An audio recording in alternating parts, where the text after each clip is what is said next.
When I was a kid growing up in the early 2000s, there was one film that, in my eyes, defined what a movie was.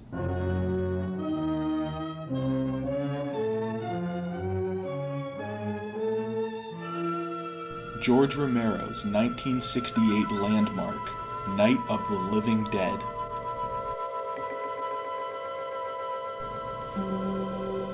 One of the most important movies ever made, Night of the Living Dead has had a phenomenal influence on the history of film, including single-handedly creating the concept of the flesh-eating zombie, although it's worth noting that the word zombie is never actually said in the movie.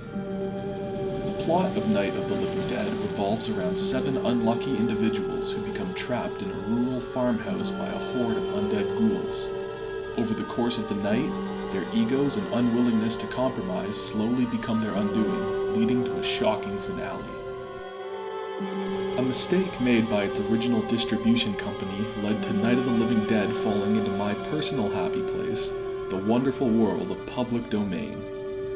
This ironically led to the movie gaining more popularity than most copyrighted movies, and since it is pretty definitively the greatest movie in the public domain, it's seen countless home video releases over the decades.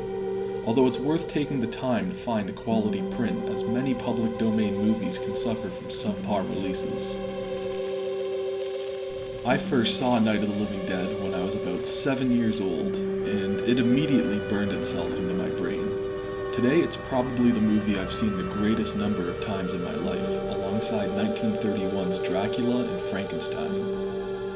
Night was followed by Dawn of the Dead in 1978, Day of the Dead in 1985, and unofficially by The Return of the Living Dead, also in 1985, which was written by Night's co-writer John Russo, who retains the rights to the Living Dead title.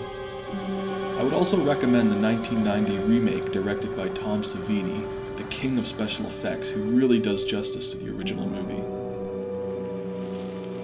I wouldn't say that the lesson of Night of the Living Dead is more relevant now than it was when it was first released. I would say that it's just as relevant, because even after 53 years, it's a testament to our society's refusal to empathize, understand, and love our fellow man, even to our own bitter ends.